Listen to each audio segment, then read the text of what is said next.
اقبال کی یوم ولادت کے موقع پر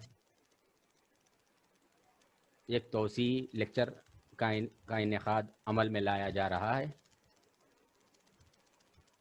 جس کا موضوع عصر حاضر میں کلام اقبال کی معنویت و اہمیت ہے۔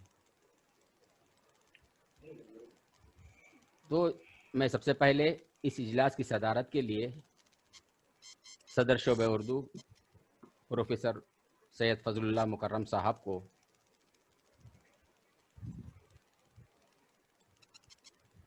اس اجلاس کی صدارت کے لیے مدعو کرتا ہوں۔ اس توسیعی لیکچر کے روح رواں دانشور مدبر ڈاکٹر تقی عابدی صاحب ہیں۔ ذرا نوازی۔ آج کے جس اجلاس کی مہمان خصوصی پروفیسر فاطمہ پروین صاحبہ ہیں۔ یہ ہماری خوش نصیبی ہے کہ خلیل مدت میں ڈاکٹر تقی عابدی صاحب کا دوسرا لیکچر کا انعقاد کرنے جا رہے ہیں۔ اس سلسلے میں جہاں تک اس لیکچر کے انعقاد کے لیے جہاں موجودہ صدر پروفیسر سید فضل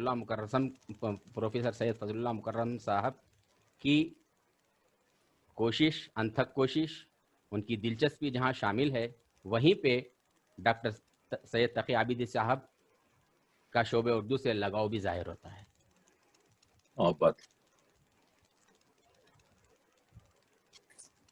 تو جہاں تک صاحب توسیعی لیکچر یا آج کے روح رواں خطیب ڈاکٹر سید تقی عابدی صاحب کے تعارف کا معاملہ ہے، میں یہ بات پورے اثر و رسوخ کے ساتھ کہہ سکتا ہوں، جامعات کے پروفیسر، اساتذہ سے لے کر ریسرچ اسکالر اور طلباء تک ہر ادیب و شاعر کوئی ایسا نہ ہوگا جو آپ کو نہ جانتا ہو۔ لیکن ہماری اردو کی تہذیب ہے، اردو کی روایت ہے، بغرض آموختہ کچھ موٹی موٹی باتیں آپ کے تعلق سے اظہار خیال کر دیتا ہوں۔ بنیادی طور پر آپ طبیب ہیں، ڈاکٹر ہیں، فزیشین ہیں، آپ کا قیام کینیڈا میں ہے۔ آپ نے اس میدان میں بہت ہی اعلیٰ ڈگریاں حاصل کی ہیں۔ جہاں تک MBBS کا معاملہ تھا تو آپ نے MBBS کی ڈگری جامعہ عثمانیہ سے کیا، پھر اس کے بعد MSc UK سے، FCAP USA سے، fellow of Royal college of physician and surgeons Canada سے کیا۔ یہ آپ کے اپنا خاص میدان تھا، جو یہ ڈگریاں آپ کے خاص میدان سے مختص ہیں۔ لیکن اس میدان کا ایک نابغہ روزگار عبقری شخصیت جب اردو میدان کے افق پر ظاہر ہوتا ہے تو ایسے کارہائے نمایاں انجام دیتا ہے جس سے اردو ادب بلکہ عالمی ادب آپ کو سلام کرتی ہے۔ جہاں تک آپ کی تخلیقات کا معاملہ ہے، میں یا آپ کے تصانیف کا معاملہ ہے یا آپ کے فن پاروں کا معاملہ ہے، میں اس کو 3 زمروں میں تقسیم کرتے ہوئے 3 اینگل سے یا 3 ناحیوں سے دیکھتا ہوں۔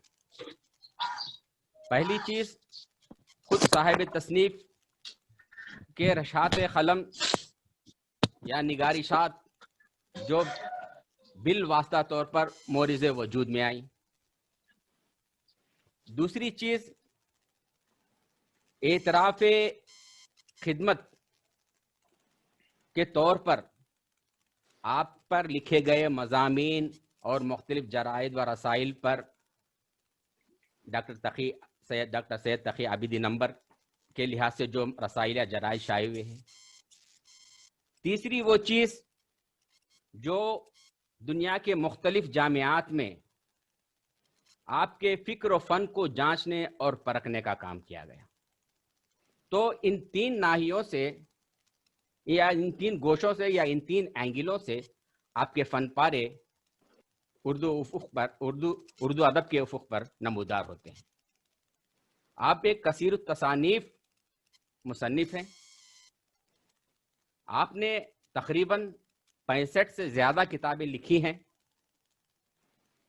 اب میں ساری کتابوں کے نام گنانے بیٹھوں تو نفس مضمون یا نفس موضوع سے دوری پیدا ہو جائے گی، لیکن پھر بھی میں کچھ چنندہ کتابوں کے نام آپ تک میں پہنچا دیتا ہوں.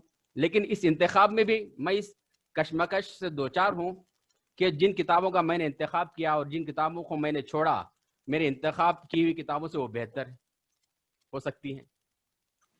یعنی ایسا ہی معاملہ ہے کہ ہم نے گلشن یا کسی باغ یا چمنستان کی سیر کی اور ہم کو کوئی پھول اچھا لگ گیا، ہم نے کسی ایک پھول کا انتخاب کیا، بعد میں پتا چلا کہ جس پھول کو ہم نے چھوڑ دیا وہ اس سے بہتر تھا. لیکن پھر بھی کچھ کتابوں کے نام میں یہاں پہ سنا دیتا ہوں. کلیات غالب، اقبال، چوں مرگاید، انشاءاللہ خاں انشاء، فیض شناسی، فیض فہمی، دربار رسالت، کلیات حالی، حالی کا نعتیہ کلام، بچوں کے حالی، رباعیات دبیر. یہ کچھ کتابوں کے نام میں نے گنوا دیے ہیں. اسی طرح مختلف جرائد اور رسائل میں جو مضامین یا نمبر شائع ہوئے ہیں ان کی فہرست بھی کافی طویل ہے، لیکن پھر بھی میں ایک دو تین رسائل کے نام بطور نمونے کے پیش کر دیتا ہوں. فنکار حق شعار بائی پروفیسر عبد المنان طرزی. دوسرا، شاعر کا خصوصی شمارہ سید تقی عابدی، فن اور شخصیت کے عنوان سے. تیسری جو تصنیف، تیسرا جو تھا تقی عابدی، محقق و نقاد. اس کے علاوہ جو مختلف جامعات میں جو ریسرچ ورک ہوا ہے آپ کے اوپر یا آپ کے فکر و فن کو جو جانچنے اور پرکھنے کی کوشش کی گئی ہے، اس میں تقریباً ہندوستان اور پاکستان کے بہت سے جامعات یا سرکردہ جامعات شامل ہیں. یہ آپ کے تصانیف یا آپ کے فکر و فن کی چیزیں تھیں. اس کے علاوہ آپ نے بالمشافہ طور پر آپ نے ملک کی بہت سی سرکردہ یونیورسٹیوں میں آپ وزٹنگ فیلو کے طور پر بھی کام کیا ہے. مولانا ابوالکلام آزاد نیشنل اردو یونیورسٹی میں آپ نے وزٹنگ فیلو کے طور پر آپ نے اپنی خدمات انجام دی. تو وہیں پر جموں کشمیر،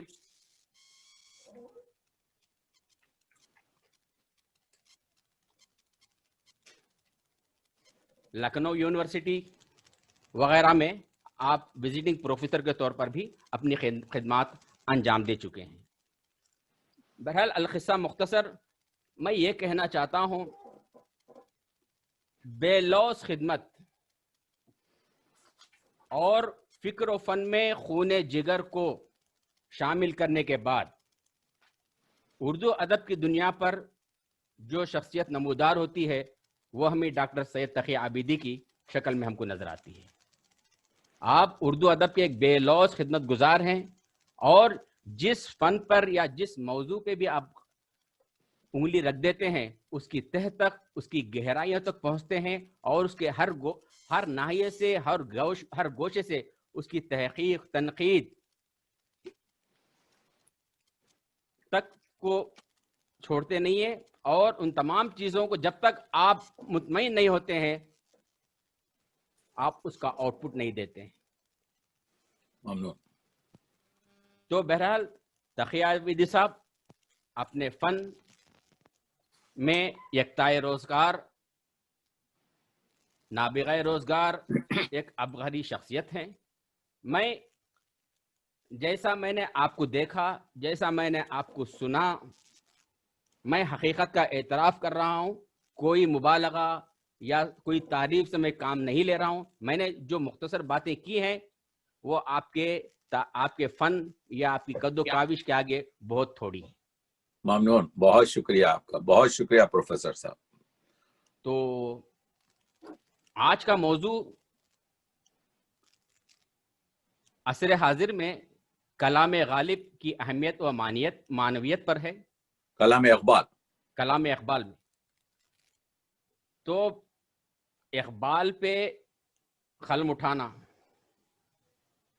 اقبال کے تعلق سے گفتگو کرنا، یہ ہر ایک کی بس کی بات نہیں ہے، نہ ہی ہر ایک کے بس کا روگ ہے. جب تک فنکار کوہنا مشقی کے زینوں سے یا مراحل سے آگے نہیں بڑھتا، جب تک وہ اقبال پہ قلم نہیں اٹھا سکتا، اظہار خیال نہیں کر سکتا. ایک چیز اقبال کا دعویٰ تھا. اقبال اپنی زندگی میں کہا تھا، میں یہ ان دقیق ادق مسائل یا فلسفیانہ نکات کو اس لیے میں کھول کر توضیح و تشریح کے ساتھ بیان کر رہا ہوں تاکہ مجھے یہ خدشہ ہے، یہ اندیشہ ہے. وہ کہتے ہیں دیگر دانائے راز آیت کے نہ آیت. لیکن انشاءاللہ تعالی العزیز آج کے اس لیکچر کے بعد ہم سامعین کا یہ تاثر ضرور ہوگا کہ دانائے راز آیت. ایک طرفہ اقبال کی ایک چیز تھی، دوسری طرف اپنی عجز و عاجزی کا اظہار کرتے ہوئے وہ شاعری کو بہت بڑی چیز تسلیم کرتے ہیں اور کہتے ہیں نغمہ کجا و من کجا، ساز سخن بہانہ است. بس میں اپنے خیالات کی ترسیل کے لیے میں نے یہ ذریعہ اپنایا ہے، ورنہ میری اور شاعری کی چیز دو متضاد چیزیں ہیں. تو بہرحال جہاں تک اقبال کے فکر و فن کا معاملہ ہے، جب تک یورپ کے دورے سے پہلے، انگلستان کے دورے سے پہلے جب وہ ہندوستان میں تھے تو ان کے کلام میں ہندوستانیت، قوم پرستی، وطنیت کا اثر نمایاں تھا اور اس کے ثغور، اس کے حدود بھی بہت ہی متعین تھے. لیکن جب 1905 میں اقبال یورپ کا دورہ کرتے ہیں، انگلستان میں قیام کرتے ہیں، مغربی فنکار، مغربی ادب اور وہاں کے حالات و کوائف کو دیکھتے ہیں تو وطنیت، قومیت، ثغور، سرحدیں ان کے اندر وسعت پانے لگتی ہیں اور اپنے من میں ڈوب کے وہاں کے حالات کا مشاہدہ کرتے ہوئے سوچتے ہیں کہ وطن عزیز کے احوال و کوائف، وہاں کی فکر، وہاں کی قوم، وہاں کی ملت کے کیا احوال ہیں. تو اسی وجہ سے انگلستان کے دورے کے بعد جب ان کے 1905-1908 کے بعد جب ان کی شاعری کا رنگ و روپ منظر عام پہ آتا ہے تو اس کا معاملہ دیگرگوں ہوتا ہے. فارسی کا اثر غالب، کیونکہ خیام انگلستان یا خیام یورپ میں اقبال نے یہ محسوس کیا کہ جن فلسفیانہ نکات یا فلسفی کے ادق مسائل کو جو کہنا چاہ رہے ہیں اس کے لیے الفاظ یا جملوں کی کمی اردو میں ہے، اور اس کے مقابل میں فارسی میں بنے بنائے ہوئے فقرے، بنے بنائے ہوئے جملے تھے. تو ایک چیزیں ہیں اقبال کا فارسی کلام کی طرف راغب ہونا، اس میں ایک اہم چیز یہ بھی تھی. اور جہاں تک اقبال کی شہرت یا عالمیت کا معاملہ ہے تو ڈاکٹر نکلسن نے اقبال کے اقبال کی مجموعے اسرار بے خودی کو انگریزی میں ترجمہ کر کے یورپ اور اہل امریکہ کو متعارف کروایا اقبال کو. اور دوسری چیز، اقبال شاعری سے دور بھاگ رہے تھے، لیکن سر عبد القادر اور ان کے استاد آرنلڈ نے ان کو توجہ دلائی کہ آپ کو اس میدان میں رہنا ضروری ہے. بہرحال یہ مختصر باتیں تھیں. میں اپنی گفتگو کو مختصر کرتے ہوئے میں بڑے ہی ادب و احترام کے ساتھ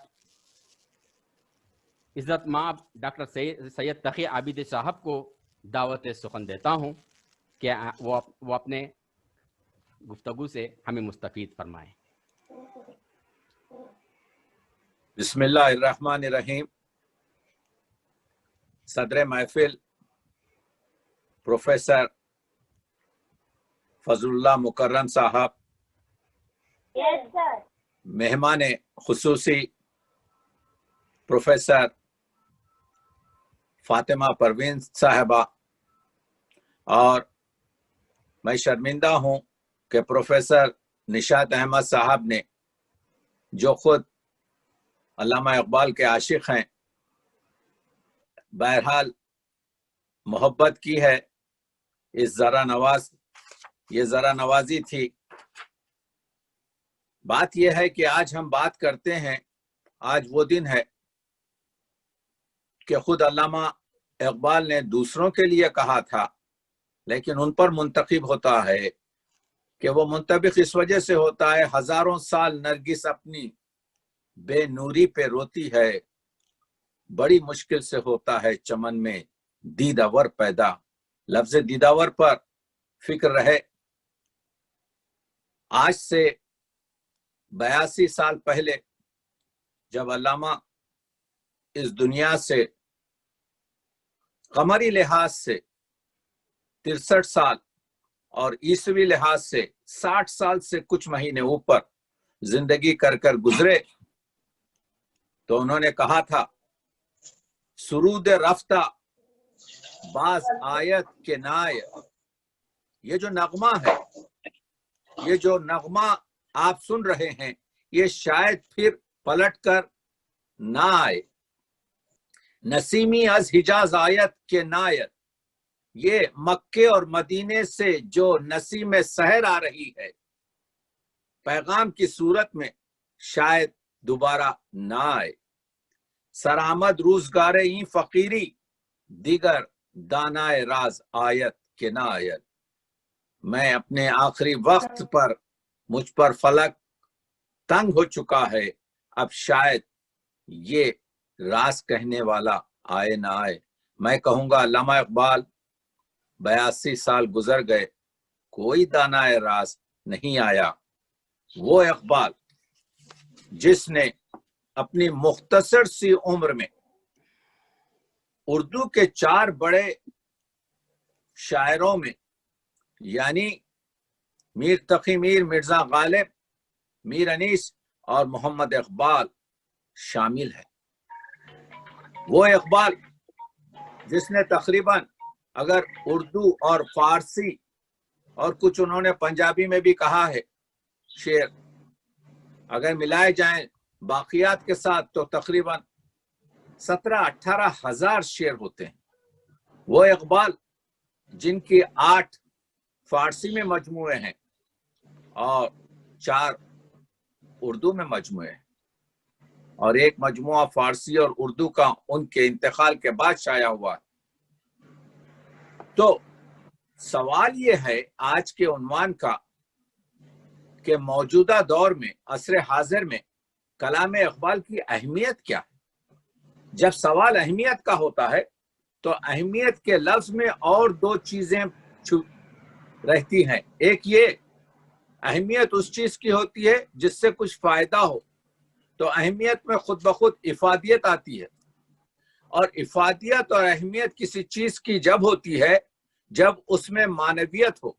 تو آپ دیکھ رہے ہیں کہ ہم کو دیکھنا پڑے گا کہ کلام اقبال کی معنویت کیا ہے، کلام اقبال کی افادیت کیا ہے. جس کی وجہ سے کلام اقبال کی اب اہمیت موجودہ دور میں کیا ہے. ہم اقبال کو کیوں پڑھیں؟ ہم اقبال کے اشعار کو کیوں پڑھیں؟ ہم اقبال کے 1495 خطوط جو پرنٹڈ ہیں ان کو کیوں مطالعہ کریں؟ ہم اقبال کے ملفوظات کو کیوں پڑھیں؟ ہم اقبال کے مقدمات اور اقبال کی کتابیں اور اقبال کے جو مقدمے اور جو مقالات ہیں ان سے کیا استفادہ کر سکتے؟ 21ویں صدی کا دور ہے، گلوبل ٹیکنالوجی ہے، راستے سکڑ چکے ہیں.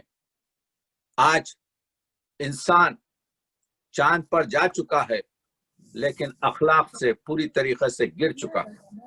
کیا علامہ اقبال جو دانشور بھی تھے، جو مصلح بھی تھے، جو انسانیت کے علمبردار بھی تھے، جو عظیم ترین شاعر بھی تھے، کیا ان کی تھیوریاں آج کام کر سکتی ہیں؟ یقیناً. علامہ اقبال نے کہا تھا، کھول کر آنکھیں میرے آئینے گفتار میں، کھول کر آنکھیں میرے آئینے گفتار میں، آنے والے دور کی دھندلی سی ایک تصویر دیکھ. ابھی ڈاکٹر پروفیسر نشاط احمد نے کہا تو نکلسن جس نے علامہ اقبال کے فارسی کلام کی 1920 میں ترجمہ کیا تھا، وہ نکلسن کہتے ہیں کہ اقبال کی معنویت کا راز اس نقطے میں پوشیدہ ہے کہ اقبال اپنے زمانے کے شاعر ہیں اور اپنے زمانے کے آگے کے بھی شاعر ہیں. وہ صرف اپنے زمانے میں اسیر اور مقید نہیں ہے. اقبال کی عظمت اس میں ہے کہ وہ اپنے دور کا احساس رکھتے ہیں، ماضی کی گزری ہوئی قدروں کا پتہ لگاتے ہیں اور آئندہ زمانے کا خواب دیکھتے ہیں. تو اسی وجہ سے آج کی 21ویں صدی میں ہم جانتے ہیں، علامہ اقبال نے کہا تھا، مشرق سے ہو بیزار نہ مغرب سے حذر کر، فطرت کا اشارہ ہے کہ ہر شب کو سحر کر. دیکھیے، ہر شب کے بعد سحر نمودار ہوتی ہے، ہر تاریکی کے بعد اجالا نظر آتا ہے، تو یہ فطرت ہے. تو علامہ اقبال کہتے ہیں صرف شرقی بن کر مت رہے، بلکہ غربی بن کر مت رہے، بلکہ جہاں پر علامہ اقبال گلچین تھے، علامہ اقبال کا ذہن انتخابی تھا، علامہ اقبال جانتے تھے وہ مشرق ہو کے مغرب خوبیاں بھی ہیں، بدیاں بھی ہیں. اگر مغرب ملکوں میں عمدگی کی یعنی علمیت ہے، اگر وہاں پر عقلیت ہے، اگر وہاں پر تذکیر کائنات، حقوق بشر اور سوشل ریفارم وغیرہ کی چیزیں ہیں، تو وہاں پر بدیاں یہ ہیں کہ وہاں پر مذہب سے دوری ہے، وہاں پر اخلاقی کمزوریاں ہیں، وہاں پر سرمایہ داری ہے. اسی طریقے سے شرق میں اگر آپ جانتے ہیں تو وہاں پر شرقی کے مسائل بھی ہیں. سنیے ایک جملہ جو علامہ اقبال نے فرمایا ہے، میں لفظ ب لفظ علامہ اقبال کا اسرار خودی کا جملہ، مجھے معلوم ہے کہ میرے سننے والوں میں اسکالرز، اساتذہ شامل ہیں، ہر لفظ جو کہہ رہا ہوں اس کا پورا ایک مستند حوالہ ہے. علامہ اقبال اسرار خودی کے دیباچے میں لکھتے ہیں، میری شاعری کا مقصد اسلام کی وکالت نہیں، بلکہ میری قوت طلب جستجو صرف اس چیز پر مرکوز رہی ہے کہ ایک جدید معاشری نظام تلاش کیا جائے. دیکھ رہے ہیں آپ کے اقبال کیا کہہ رہے ہیں؟ یہ ہے اقبال آج کے دور کے لیے. علامہ اقبال کہتے ہیں، سرگزشت آدم اندر شرق و غرب. آج یہ شعر 110 سال 120 سال پرانا ہے، لیکن ایسا معلوم ہو رہا ہے کہ آج ہی کے لیے کہا گیا کہ انسان کی جو سرگزشت ہے مشرق اور مغرب میں، سرگزشت آدم اندر شرق و غرب، بحر خاکی فتنہائے حرب و زر. خاک کے لیے، ملک کے لیے، جگہ اپنی سلطنتوں کو پھیلانے کے لیے خونریزی کر رہا ہے، جنگ کر رہا ہے. تو پھر اقبال ایک اور جگہ اس کا علاج بتاتے ہیں، کیا کیا جائے؟ مغرب سے تو بیگانہ، مشرق ہمیں افسانہ. مغرب تجھے نہیں جانتا، مغرب انسان کی اہمیت کو نہیں جانتا. مشرق میں سب افسانے بازی ہے. وقت کے در عالم نقش دیگر انگیزی.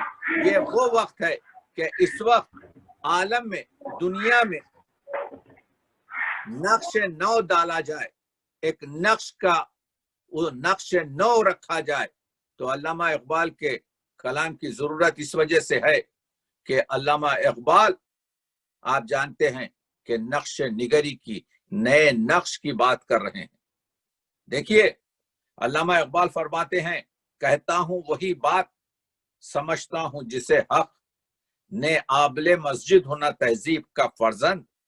تو وہ اقبال کے کلام کی ہم کو ضرورت اس وجہ سے ہے کہ اقبال جو ہیں ان کی معنویت، ان کی اہمیت یہ ہے کہ اقبال کے کلام میں عظمت انسان کی گفتگو ہے، اقبال کے کلام میں احترام انسان کی گفتگو ہے۔ علامہ فرماتے ہیں، برتر از گردوں مقام آدم است، اس کہکشان سے عظیم انسان کا مقام ہے۔ اصل تہذیب احترام آدم است، تہذیب جو ہے اس اصل یہ ہے civilization, how you treat the person, یعنی سویلائزیشن یہ ہے کہ how you treat a person, how you treat a human, آپ کس طریقے سے ایک انسان کا برتاؤ کرتے ہیں، آپ مائنورٹیز کو کیسے ٹریٹ کرتے ہیں۔ تو آپ نے دیکھا علامہ اقبال فرماتے ہیں، آدمیت احترام آدمی، انسانیت یہ ہے کہ دوسرے انسان کا احترام کیا جائے۔ باخبر شو از مقام آدمی، تم انسان کے مقام سے آشنا ہو، باخبر ہو۔ آپ جانتے ہیں کہ قرآن مجید وہ صحیفہ ہے جس نے انسان کو اشرف المخلوقات کہا، جس نے انسان کو نائب اللہ فی الارض کہا، یعنی اللہ کا خلیفہ زمین پر، اور انسان تمام مخلوقات کہکشاں میں صرف وہ موجود ہے۔ یہ جانور جتنے بھی ہیں یہ سب کمپیوٹرائز ہیں، یہ اپنی طرف سے کچھ نہیں کرتے، جو ان کے ذہن میں کمپیوٹرائز ہے وہی کریں گے، لیکن انسان تنہا موجود ہے جو مختار اور مجبور کے درمیانی کیفیت ہے، یعنی وہ فقیر کو پیسے بھی دے سکتا ہے ثواب کمانے کے لیے، وہ کسی کی جیب سے پیسے نکال بھی سکتا ہے اور عذاب ہوتا ہے۔ تو معلوم یہ ہوا کہ وہ انسان، علامہ اقبال فرماتے ہیں، آدم از بے بصری بندگی آدم کر، انسان جو ہے اندھے پن سے دوسرے انسان کا غلام ہو گیا۔ گوہری داش ولی نظر قباؤ جم کر، اس کے پاس تو جواہرات تھے لیکن اس نے حکمرانوں کے پیروں میں وہ جواہرات، وہ قدر انسانی کو نچھاور کر دیا۔ یعنی از خوئے غلامی ز سگاں خار ترس، یعنی انسان فطرت میں کتوں سے بھی گرا ہوا ہے۔ کیوں؟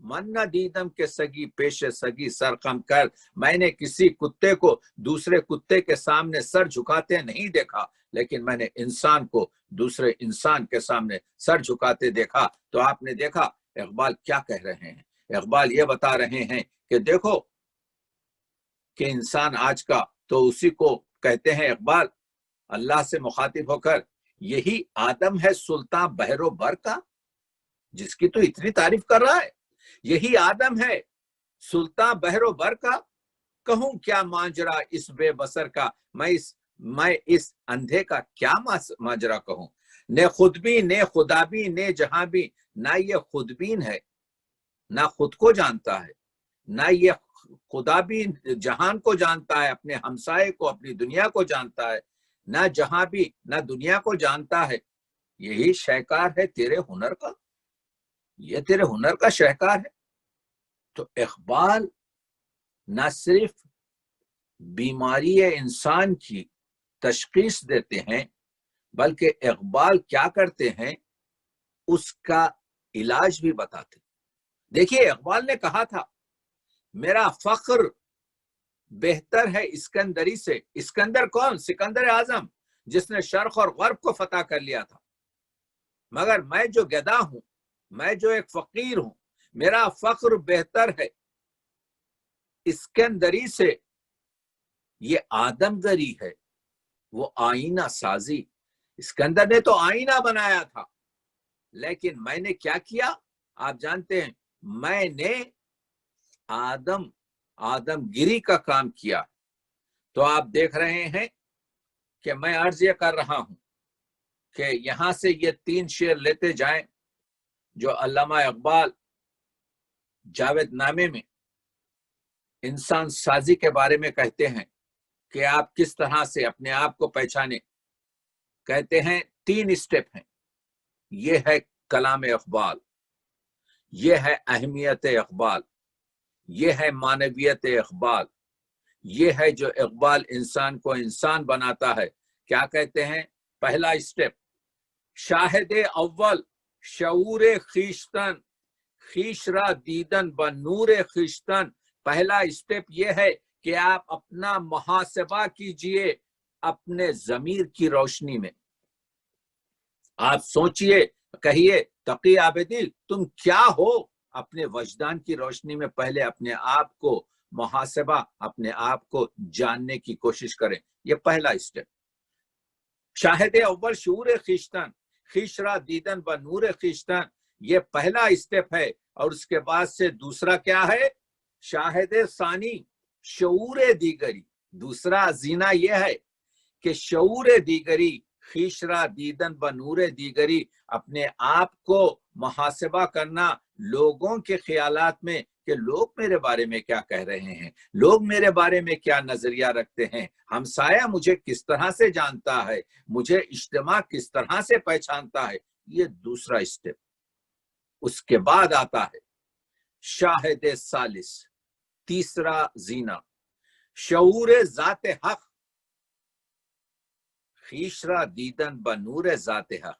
اب آپ اپنے آپ کو دیکھیں گے کہ آپ شریعت میں کتنے خوب اچھے ہیں، آپ طریقت میں کتنے عمدہ ہیں، آپ حقیقت میں کتنے عمدہ ہیں. دیکھیے یہ جو ہمارا مذہب ہے ہر دین کا، وہ علم ہے. اگر اس علم میں عمل نہیں تو علم بیکار. اور عمل میں اگر اخلاص نہیں تو عمل بیکار. اور اخلاص میں اگر یقین نہیں تو اخلاص بیکار. یعنی اگر آپ نماز پڑھ رہے ہیں، آپ کو کیا کہتے ہیں خلوصی نہیں ہے تو وہ نماز کیا ہوئی؟ اور اگر خلوص بھی ہے مگر آپ کو شک ہے اللہ ہے یا نہیں ہے تو پھر وہ اخلاص کیا؟ تو علم میں عمل نہیں تو علم بیکار، عمل میں اخلاص نہیں تو عمل بیکار، اخلاص میں یقین نہیں تو آپ جانتے ہیں اخلاص بیکار. اسی وجہ سے تو کہا گیا قرآن مجید میں کہ یہ کتاب ان لوگوں کے لیے ہدایت کی ہے جو یؤمنون بالغیب، جو غیب پر ایمان رکھتے ہیں، یقین رکھتے ہیں. تو آپ نے دیکھا اقبال یہ کہتے ہیں انسانیت کے بارے میں، ہوس نے ٹکڑے کر دیا ہے نوع انسان کو. یہ لالچ، یہ حساس، اس نے انسانوں کو ٹکڑے ٹکڑے کر دیا ہے. اخوت کا بیاں ہو جا، محبت کی زباں ہو جا. اقبال کے کلام کی ضرورت، اہمیت اس وجہ سے ہے کہ آج کے پرآشوب دور میں جہاں پر جنگ و جدل چل رہی ہے، اقبال کا کلام محبت کا درس دیتا ہے. علامہ اقبال کہتے ہیں کہ یہ جو میں توحید کو آپ کے مرکز اپنے کلام کا بنایا ہوں، وہ خطبات ہوں جو ساتھ ہوں، یا وہ آپ کے فارسی اور اردو میں اشعار ہوں، یا وہ علامہ اقبال کے مقالات ہوں، یا وہ علامہ اقبال کے ملفوظات ہوں، یا وہ علامہ اقبال کے آپ جانتے ہیں کہ خطوط ہوں. علامہ اقبال محبت کی گفتگو کرتے ہیں، کہتے ہیں، پوچھتے ہیں تفریق ملل حکمت افرنگ کا مقصود. یہ ویسٹرن وائز یہ چاہتے ہیں کہ یہ قومیں ایک دوسرے سے لڑیں، ڈیوائیڈ اینڈ رول. اسلام کا مقصود فقط ملت آدم. تو علامہ کہتے ہیں میں نے یہ نقطہ توحید جو رکھا یہ اسلامی طریقے سے نہیں رکھا، بلکہ اس وجہ سے رکھا کہ اگر ایک اللہ کی اگر بزرگی کو مان لیا جائے تو 1000 سجدوں سے نجات ہو جائے گی انسان. اسی وجہ سے علامہ اقبال نے کیا کہا؟ کس نہ باشد در جہاں محتاج کس. نہیں کہا کہ ایک مسلمان دوسرے مسلمان کا محتاج رہے، بلکہ کہا کوئی بھی اس دنیا میں دوسرے شخص کا محتاج نہ رہے. کس نہ باشد در جہاں محتاج کس، نقطۂ شر مبیں انست و بس. ہماری شرع کا سب سے اہم اور محور اور جوہر یہی ہے اور اس کے علاوہ کچھ نہیں ہے۔ تو آپ نے دیکھا کہ کہتے ہیں کہ مکے نے دیا خاک جنیوا کو یہ پیغام، جمعیت اقوام یا جمعیت آدم، you have done United Nations? No, United human ہونا چاہیے، یعنی انسان کو چاہیے کہ ایک دوسرے سے مل جائے، نہیں یہ کہ اپنے گروپ میں تقسیم ہو کر یونائٹڈ وہ بنے۔ تو آپ نے دیکھا، تو میں یہ بتا رہا تھا کہ علامہ اقبال کے کلام میں آپ جانتے ہیں کہ جو چیزیں پہنچتی ہیں، علامہ اقبال کا کلام عزت نفس کی زندگی گزارنے کی تعلیم دیتا ہے۔ علامہ اقبال فرد سازی، قوم سازی اور انسان سازی کے محور ہے، اس وجہ سے اس کلام کی اہمیت ہے۔ اقبال اردو کا وہ واحد شاعر ہے جس نے اپنی شعر و ادب کو صرف مقصد اور ہدف کے لیے استعمال کیا ہے۔ ابھی جو ذکر ہو رہا تھا جس کے علامہ اقبال فرماتے ہیں اگر میں حسن نظامی کی طرح سے نثر لکھ سکتا تو کبھی اپنی شاعری کو ممتع نظر نہیں رکھتا۔ میں شاعری کو اس وجہ سے آپ کے فروغ دے رہا ہوں، وہ بھی فارسی میں، اس وجہ سے کہ ہمارے بر صغیر کے لوگوں کو اس سے دلچسپی ہے۔ تو آپ دیکھ رہے ہیں، تو اقبال کہتے یہ ہیں کہ اقبال نے یہی اسی وجہ سے بتایا، پوچھتے یہ ہیں اقبال کہ انسان سے اور اپنے ہر ایک شاعر کو اپنی قوم کے حق حاصل ہے کہ اپنی ہر دہی بیچنے والی اپنے دہی کو میٹھا کہتی ہے، ہر ماں اپنے بچے کو سب سے خوبصورت کہتی ہے۔ جتنے بھی بڑی بڑی کتابیں لکھی گئیں، وہ ڈانٹے کی آپ کے ڈیوائن آپ کے کامیڈی ہو یا آپ کے ہیومر کی آپ کے جو ہے کتاب ہو، وہ خود اپنے اپنے عقیدوں پہ لکھی گئی۔ علامہ اقبال کہتے ہیں رگوں میں وہ لہو باقی نہیں ہے، وہ دل وہ آرزو باقی نہیں ہے، نماز و روزہ و قربانی و حج یہ سب باقی ہے، تو باقی نہیں ہے۔ آج ہم جمع ہوئے ہیں، علامہ اقبال کیا کہہ رہے ہیں کہ وہ تو نہیں ہے، تو وہ دل نہیں ہے، وہ دل نہیں ہے، وہ آرزو نہیں ہے۔ تو آپ دیکھ رہے ہیں، تو آرزو کون سی ہونی چاہیے؟ شوپنہاور نے کہا تھا کہ آرزو دنیا کی سب سے بدترین چیز ہے۔ علامہ اقبال اس کے مخالف ہے۔ علامہ اقبال کہتے ہیں ماز تخلیق مقاصد زندگی اشوائے آرزو تابندہی، اگر ہمارے پاس مقصد نہ ہو جینے کا تو یہ زندگی بیکار ہے، اور ہماری جو یہ اشرفی ہے، یہ اشرف المخلوقاتی ہے، یہ صرف اس وجہ سے ہے کہ ہم آرزو رکھتے ہیں۔ مگر کون سی آرزو؟ تیری دعا ہے کہ ہو تیری آرزو پوری، میری دعا ہے تیری آرزو بدل جائے۔ یہ آرزویں جو ہم لے کے چل رہے ہیں یہ بیکار قسم کی آپ کی آرزو ہے۔ اب آپ دیکھ رہے ہیں دل کا مقام آتا ہے، کون سا دل؟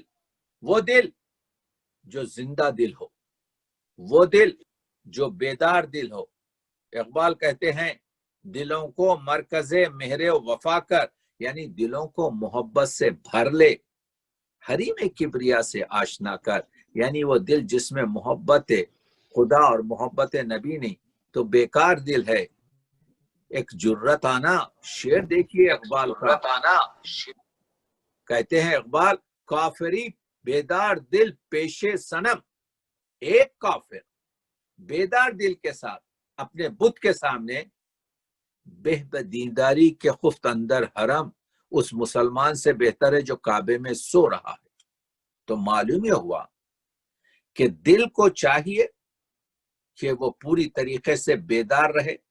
اسی وجہ سے خود کہا تھا اپنے بارے میں، یا رب درون سینہ دل باخبر بدے، ارے مالک میرے سینے کے اندر ایک باخبر دل دے، ایک زندہ دل دے، ایک آپ کے جو ہے ایسا دل دے جو محبت سے بھرا ہو، وہ دل دے۔ کہتے ہیں یا رب درون سینہ دل باخبر بدے، در بادہ نشران نگرم او نظر بدید، میں شراب کے اندر اس کے نشہ کو دیکھ سکوں، یعنی پھول دیکھوں تو ثنائی خدا کو دیکھ سکوں، اگر تخلیق کو دیکھ سکوں تو خالق کو یاد کر لوں، وہ نظر دے دے، وہ اسراری نظر دے دے۔ تو آپ نے دیکھا، اور کون سا لہو چاہتے ہیں اقبال؟ مسلمان کے لہو میں ہے سلیقہ دل نوازی کا، دلوں کو جیت لو۔ آپ دیکھ رہے ہیں، دلوں کو جیت لو۔ اقبال کہتے ہیں جمال عشق و مستی نئے نوازی۔ عشق و مستی، میں نے ایک ریسرچ آرٹیکل لکھا آج سے کوئی 25 سال پہلے، علامہ اقبال کے پورے فارسی اور اردو کلام میں نے یہی ترکیب، عشق مستی نہیں، عشق و مستی، 36 جگہ نکالی۔ شاید آپ اگر نکالے تو زیادہ نکالے۔ اور جب میں نے یہ 36 جگہ اشعار کو پھیلا کر اس کے معنی نکالنے کی کوشش کرے تو 2 معنی نکلے، ایک معرفت الہی اور دوسرے عشق نبوی۔ تو علامہ اقبال کیا کہہ رہے ہیں یہ 4 مصروں میں؟ جمال عشق و مستی نئے نوازی، اللہ کی معرفت اور پیغمبر اکرم کی جو محبت ہے، وہ اس کا جمال کیا ہے؟ نئے نوازی ہے۔ یہ ہمارے اولیاء، یہ ہمارے صوفیاء، یہ ہمارے آپ کے بزرگان دین، یہ جس دیہات سے گزرتے، اپنے اخلاق، اپنی خوبصورت گفتگو سے، اپنے نرم کیریکٹر سے، اپنے آپ کے دل لبانے والے مسائل سے لوگوں کو اپنا عاشق بنا لیتے۔ جمال عشق و مستی نئے نوازی، جلال عشق و مستی بے نیازی۔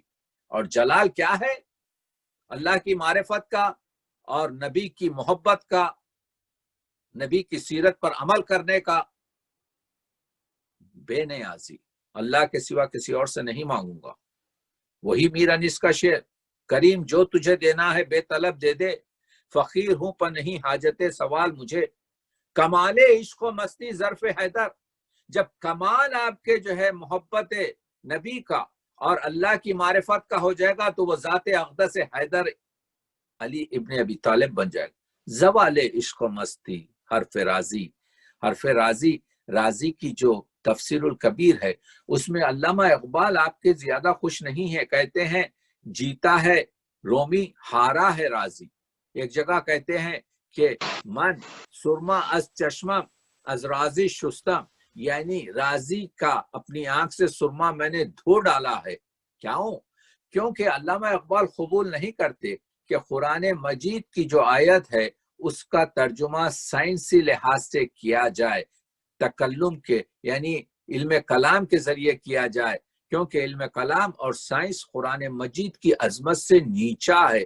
تو اقبال کہتے ہیں زوال عشق و مستی حرف راضی، اس سے تم اللہ کی معرفت اور پیغمبر اکرم کی محبت تک نہیں پہنچ سکتے۔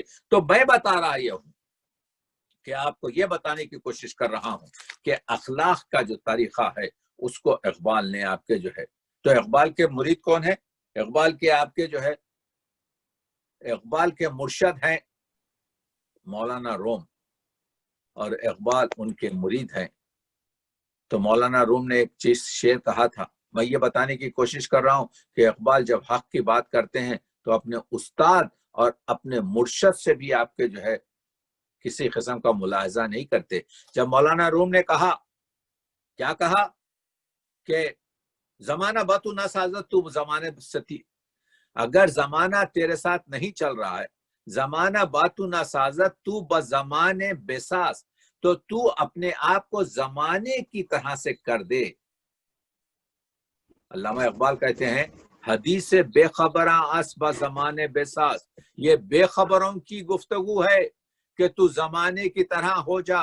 زمانہ باتو نہ سازت تو بزمانے ستیز، اگر زمانہ تیری طرح سے نہیں ہے تو تو زمانے سے جنگ کر کے زمانے کو اپنی طرح سے کر لے۔ تو یہ ہے اقبال، یہ ہے عظمت اقبال کہ اپنے مرشد سے بھی اقبال آپ کے جو ہے جہاں پر تعلقات میں مسائل میں ہوتے ہیں، کیونکہ میں زہر حلاحل کو کبھی کہہ نہ سکا قند، وہ اقبال۔